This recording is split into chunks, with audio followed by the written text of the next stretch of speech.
Começa mais uma edição do JR 15 Minutos, o podcast da Record que aprofunda as notícias que mais mexem com a nossa vida. Um fenômeno que, embora muitas vezes passe despercebido, representa uma ameaça real à segurança da aviação: as colisões entre aeronaves e aves. Esses incidentes, conhecidos como bird strikes, cresceram 23,7% no ano passado aqui no Brasil.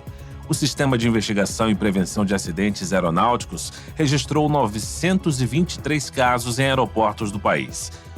Mas por que essas colisões têm aumentado? O que os aeroportos têm adotado como medidas de prevenção e o que acontece nos bastidores quando um incidente como esse é investigado?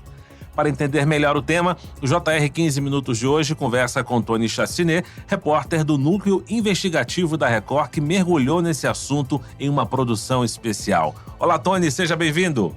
Olá, Fara, é uma satisfação participar do podcast. Prazer é todo nosso. Quem nos acompanha também nessa entrevista é Caterina Schutte, repórter do Jornal da Record. Caterina, no final do ano passado, um acidente na Coreia do Sul deixou 179 mortos, o pior já registrado no país. Uma das hipóteses é que uma colisão com aves possa ter contribuído para esse acidente? Olá, Fara. Oi, Tony. Exatamente. Fara, ao menos 179 pessoas morreram após um avião cair enquanto pousava na Coreia do Sul em dezembro do ano passado. 2 tripulantes foram resgatados vivos e as autoridades estão investigando a causa do acidente, né? Os bombeiros sugeriram que ele pode ter acontecido por causa de uma combinação de mau tempo e um possível choque com pássaros. Inclusive, um funcionário do setor de transportes da Coreia do Sul explicou que o avião estava tentando pousar, mas foi forçado a esperar depois que o controle de tráfego aéreo emitiu um alerta sobre o risco de colisão com pássaros. No entanto, as autoridades ainda não confirmaram se o avião realmente colidiu com alguma ave. Tony, acidentes entre aviões e pássaros são um fenômeno comum? As ocorrências, os especialistas com que nós conversamos, elas são comuns, porém elas não provocam tragédias, são raros. O registro de tragédias como a que aconteceu na Coreia,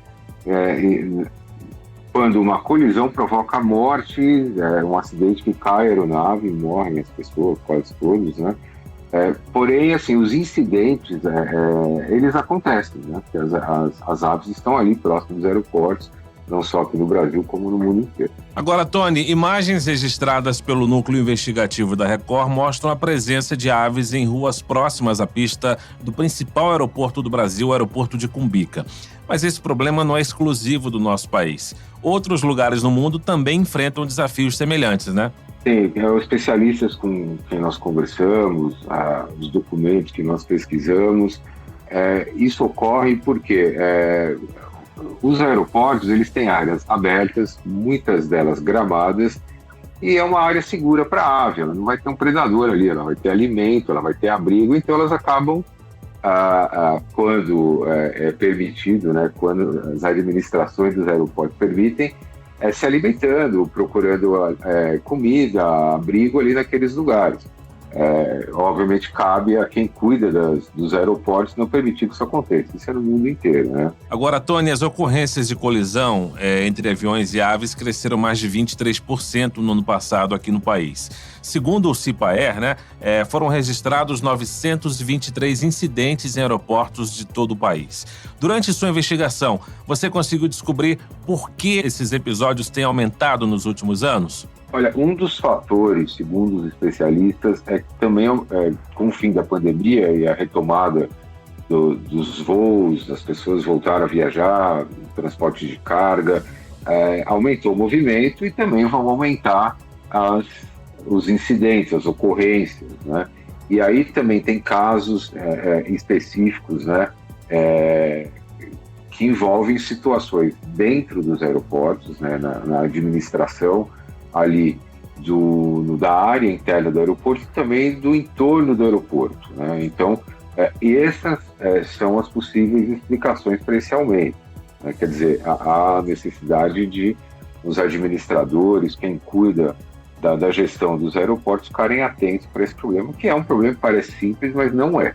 Tony, o que a investigação do núcleo revelou sobre as condições do entorno do aeroporto de Guarulhos, por exemplo, e como elas podem estar contribuindo para o aumento das colisões com aves? Olha, nós partimos de relatórios da própria concessionária que estavam anexados em um processo, são análises das regiões, dos municípios que compõem a área de segurança aeroportuária, que é aquela área por onde as aeronaves têm a trajetória de decolagem e pouso. Acho que para um leigo entender fica melhor assim. Então aquilo passa por vários municípios e o mais próximo é Guarulhos. A partir dali nós fomos percorrer as regiões. Então você encontra comunidades que cresceram, onde moram milhares de pessoas, bem próximo, não dá 1 quilômetro, um pouquinho mais de 1 quilômetro da pista. Estão separadas por um muro, tem uma área de mata, e ali nessas comunidades tem centro de reciclagem, tem lixo na rua, tem pontos de descarte de lixo irregular, né? Então, tem várias situações ali que acabam atraindo. Nós vimos lá pombos, vimos rolinhas, tem árvores frutíferas dentro do próprio terreno do aeroporto, vimos carcarás, conversando com pessoas que estavam passando. Eles citaram que já viram urubus, aliás, no próprio relatório da concessionária tem isso, e o urubu vem quando tem animais mortos, quando tem carniça, e aí é uma ave bem perigosa a predação, porque é uma ave grande. Então, eu acho que ali é uma área que necessita de um trabalho em conjunto da prefeitura com os administradores do aeroporto, para tentar minimizar essa situação. Ô Tony, recentemente você registrou imagens de um carcará, uma ave de grande porte, voando bem perto de uma aeronave que seguia para o pouso. Como é que foi essa situação e quais outros tipos de aves foram identificados como os principais responsáveis por incidentes em aeroportos? No relatório dos biólogos que a própria concessionária contratou, eles listaram uma série de espécies que foram identificadas ali na região. E as duas maiores e mais perigosas, o próprio carcará e o urubu. Quando eu fui verificar, fui percorrer no local, eu estava gravando, eu tinha visto já umas aves pequenas, acho que eram quero-queros, pombos, e eu estava gravando e os aviões pousando, e aí apareceu um carcará. Naquele momento não tinha nenhum avião, eu gravei, era uma ave grande, e de repente o carcará estava na trajetória de um avião, estava um pouco acima dele. Foi a imagem que nós conseguimos registrar. Acho que o piloto também deve ter ficado preocupado ali, porque é uma ave grande, né? Tony, além dos riscos de acidentes, as colisões de aves com aviões causam prejuízos para as companhias aéreas. O que os especialistas dizem sobre o impacto financeiro dessas colisões? Olha, de acordo com os documentos que foram anexados no processo que nós tivemos acesso, só um exame superficial para ver a estrutura da aeronave quando tem uma colisão dessa, ele custa $6 mil. O exame para examinar a estrutura do material do qual é feita a aeronave, né? Tudo muito sensível. As fan blades, que para o leigo são aquelas pás que você vê na turbina, a ave é sugada ali. Cada uma daquelas custa $19 mil. Então, quando tem que trocar, troca duas, né? O motor pode chegar a custar $10 milhões, ou seja, um pouquinho mais de R$60 milhões se a ave danificar o motor inteiro. Então, você imagina, isso é o custo para a empresa aérea, sem contar o avião que vai ser retirado de voar, os passageiros que vão perder o voo, vão ter atraso de voo, o tempo que a aeronave vai ficar parada. Quer dizer, tem uma série de situações econômicas sem contar de segurança, né? Embora abaixo, o risco existe, né? Agora, o aumento no número de incidentes levou a Latam, a companhia que opera no Brasil, a entrar com uma ação na justiça para que a concessionária que administra o aeroporto de Guarulhos seja obrigada a melhorar a segurança do entorno da pista e também dos pátios em relação à presença de pássaros. O núcleo de investigação da Record teve acesso a esses documentos, Tony? Sim, nós tivemos acesso ao processo, é um processo de 1.400 páginas, ele está em trâmite na 9ª Vara Civil de Guarulhos, e ali ele pede para que a concessionária cumpra o trabalho dela de cuidar para que resolva essa situação, ou pelo menos diminua o índice de ocorrências de aves ali colidindo com aeronaves, né? A Latam fez a petição, a concessionária já se defendeu no processo, o argumento deles é que é uma ação que envolve não só a concessionária, mas as prefeituras dos municípios que estão na área de segurança aeroportuária e órgãos ambientais, ali eles citam diversos órgãos. Não é medida simples, né? No final do ano, a Justiça pediu para a ANAC se manifestar no processo. A ANAC se manifestou e disse que também concordava com a posição da concessionária, né, que tinha que ter um envolvimento maior das prefeituras também no que concerne a parte externa do aeroporto, né.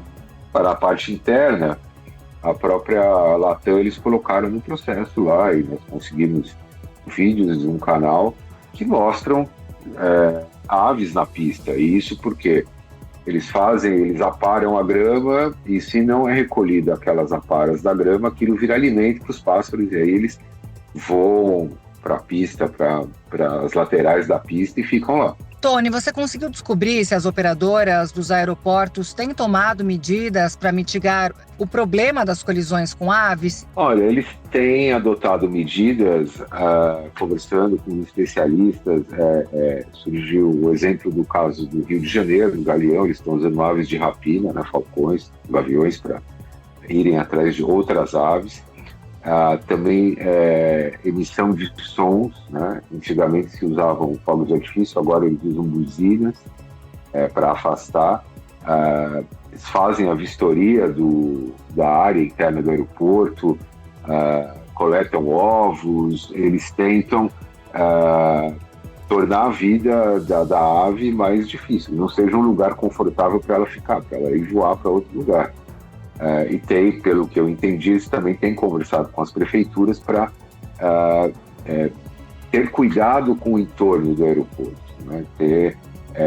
Que tem situações que ficam difíceis, né? Como lá em caso de Guarulhos, é uma comunidade, é um bairro já enorme, milhares de pessoas, né? Tem feira, tem, além de todos os terrenos, onde tem animal, onde tem lixo, podem atrair outros pássaros ou aves, como o urubu, que é o que mais preocupa, né? Ô Tony, o canal do YouTube SBGR Live, que transmite imagens da pista de Guarulhos 24 horas por dia, registra a presença de centenas de pássaros na pista, aviões pousando em meio às aves e pilotos reportando no rádio sobre a situação preocupante. Você acredita que esses registros contribuem para se entender o problema e também pressionar por soluções mais efetivas? Eu acredito que sim, porque as imagens elas são impressionantes, né? Para quem é leigo, eu sou leigo em aviação, eu sou jornalista, minha área é área investigativa. Você fala, peraí, o avião está pousando e tem dezenas de pássaros ali na pista, o piloto está falando, qual é o risco? E se uma ave dessa entrar numa turbina?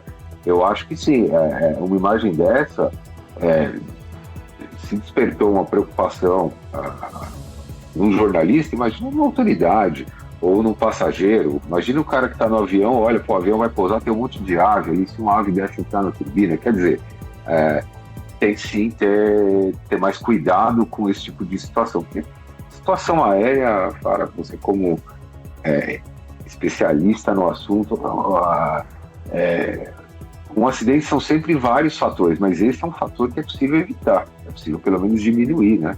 Você, como o caso da Coreia, né? Segundo as primeiras investigações, foram encontradas penas, né, dentro da turbina e pode ser um dos fatores que contribuiu para a queda. Quer dizer, esse é um fator evitável, tá? Você pode adotar medidas simples ali, tirar o lixo,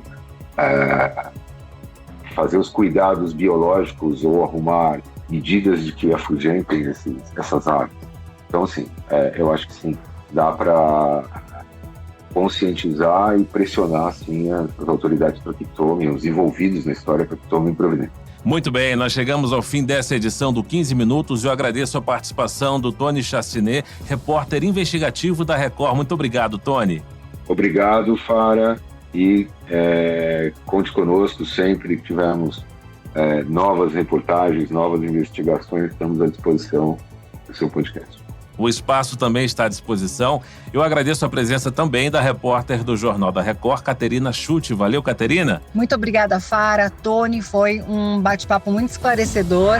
Esse podcast contou com a produção de David Bezerra e das estagiárias Amanda Fusita, Isabela Santos e Yasmin Logrado. Sonoplastia de Diego Marcondes. Coordenação de conteúdo, Deni Almeida. Direção editorial, Tiago Contreira. Vice-presidente de jornalismo, Antônio Guerreiro. Você pode acompanhar o JR 15 Minutos no portal r7.com, nas redes sociais do Jornal da Record e nas principais plataformas de streaming. Te aguardamos no próximo episódio. Até lá!